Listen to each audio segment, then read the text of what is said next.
So this question is basically asked when might be in the middle of the question, middle of your interview, or like it will not be basically at the start or at the very end. But you may expect it at very end, but not at the starting. Uh, Interviewer would like to know whether when you have worked in your project, what kind of work have you done? Whether you have debugged, whether you have used log monitoring, whether you have worked on logging framework to understand how do you debug or come to a conclusion if the system failure is there, how do you identify that with the root cause analysis of it, right? So in that case, he might ask you, he says that giving an example saying, I will give you a scenario. I wanted to understand how you will deal with this, right? So he may ask you like what to do when you recognize a performance degradation, right? So it means basically whether it's your application, Java application, whether it's your database or a network, there is some glitch, there is some problem and some delay over there, and you wanted to understand where is the problem, whether it is application, whether it is DB, whether it is network. We'll look into those particular aspect, like what can be done over there when such situation comes in. Okay. So the very first thing is that we need to identify, or we need to diagnose the issue. There are some monitoring applications like New Relic, Dynatrace, App Dynamics, and Actuator. Spring Boot Actuator is there. So this will check. I mean, we can get those metrics of the performance. Like App Dynamics give you a clear-cut information of application, where it went, which database, how many requests. Those all information it gives. You can actually check the actuator logs as well. So there you will get like what kind of errors, stack trace, latencies, etc. Now, identifying where the slowness is happening, right? Basically, when you are invoking any APIs, there might be a problem. There, instead of 1 second, it is returning in 10 seconds or 15 seconds. So there might be delay over there with the endpoints when you are trying to invoke. There might be some high memory objects being created, so high memory usage is happening. When you are invoking any database query, it there is a tremendous increase in the response time. I mean, when it used to be queried, it used to earlier used to be returning in 1 second. Now it is returning around in 15-20 seconds or maybe in 1 minute. That might be the problem. Thread contention or a deadlock. There might be a situation of deadlock, trying to acquire a log or get the data from the same table. There are, Java JVM metrics tools like, garbage collection time, heap usage, thread count. You will be able to get that particular information from that particular tools. One is JConsole, one is Visual VM, and one is Java Mission Control. Executing the database related things, actually we will be able to see like how many connection pools, how much time the query has taken time, like we'll see in the logs. We can measure the execution time, right, of the query.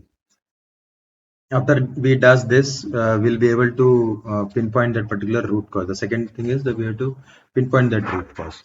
Now, commonly the bottlenecks are around the inefficient code.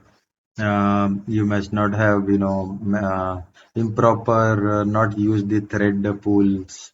When you're working with too much of threads, causing context switch. There are some database bottleneck as well, like slow query, unoptimized query, lack of indexes, connection pool issues, insufficient connection pool. You have given minimum connections, you have not given sufficient connections. There might be excessive connections already there in the database, which is not allowing it to acquire a log.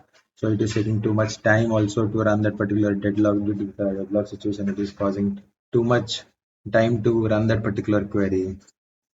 Third is like optimization application. Now, once you find out that particular where you have the problem, then the comes optimizing it. So there are tools like profiler analyzing the code. There is your kit, J profiler. There is Eclipse Mat. So it will identify which are the slow methods and memory leaks over there. So we can fine tune with the help of the garbage collection. We can adjust some JVM parameters over there. We can increase the memory. We can actually monitor the logs, garbage collection log to understand what was the pause time. Optimizing the thread usage, like we can fine tune the thread pools, executor framework if you are using multiple threads to execute your task. We should be avoid. I mean, the lock should be handled in a very proper way. We can make use of explicit locks, reentrant lock, and any other locks. We can make use of caching. It comes in handy when you are trying to, in-memory cache, like, Redis is there, Gava is there, cache is there, which will reduce the number of hits to the database and unnecessary call to the databases. We can also make use of asynchronous process. So normally when you are hitting any API, it's a synchronous process. You get the response at the very same time. But we can make use of asynchronous processing, where we can make use of non-critical tasks which can be executed asynchronously, and we can make use of completable feature or messaging queues like RabbitMQ or Kafka for performing that activity. Once you have processed or streamlined that particular thing, we can actually optimize the database related things. So we can analyze like what is the execution time of that particular query. We can rewrite that particular unnecessary tables, like full joins or any other things. Unnecessary join should be removed. If there are no indexes applied, we should be applying that indexes. And make sure that your query has the where clause along with the join conditions. It should like have proper indexes applied on it. We should, when you're using Hibernate or any other JPA specific implementation, right, there might be a problem that is called n+1. So we can avoid that by optimizing our query directly and executing it, and then we can make use of lazy loading feature of the application. We can actually fine tune the connection poolings over there. We can make use of Hikari CP or Apache DVCP, so which will fine tune based on the application and the database capacity. Optimizing the transaction, so keeping transaction consistent, following the asset properties, and we have to maintain the consistency. It should be very quite short, and it should have a proper commit and rollback features enabled, so that unnecessary data or inconsistency is not there, and there are no logs problem, or there is no inconsistency in the system. We can also make use of partitioning and sharding. So splitting the table into the multiple partitions for a better query performance. If the data grows quite large, we can make use of this. Ultimately, like, we will be able to monitor and scale after we do this particular changes, right? So we'll be able to monitor those particular changes. We have to continuously monitor if there is a performance optimization done or not, whether there is a degradation happening. So there are tools like Prometheus, Grafana, which will enable, like, enabling the metrics, critical alerts. It will give you the metrics like, what is the query timing, thread pools, etc., usage, etc. We can actually scale the resources as well. We can actually scale horizontally or vertically. So there might be, we can increase the number of instances behind the load balancer. So there is a load balancer. If there are multiple instances, it will load schedule the load on that when you are writing or reading, right? So it will be, if you are using, make use of any of the cloud environments like AWS, Azure, or PCF, we can make use of auto scaling feature of the cloud environment.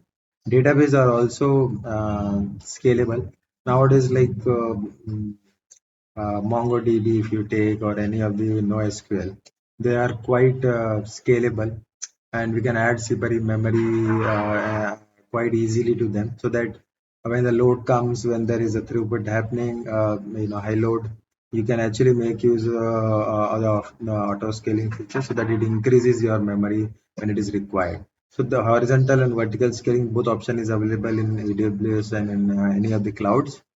Uh, we can then we'll look at the general practices where apart from what we have discussed above the 5 points. uh, we should be writing a very efficient code. We should not unnecessarily do calculation or database calls. You should be doing the required things and optimize the best algorithm. We should need to make use of the shortest possible and the compliant code. So we have to make note of the kind time complexity, unnecessary things should not be there.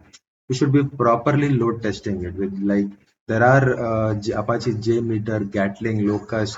You should test your application with various load tests to find out the bottlenecks.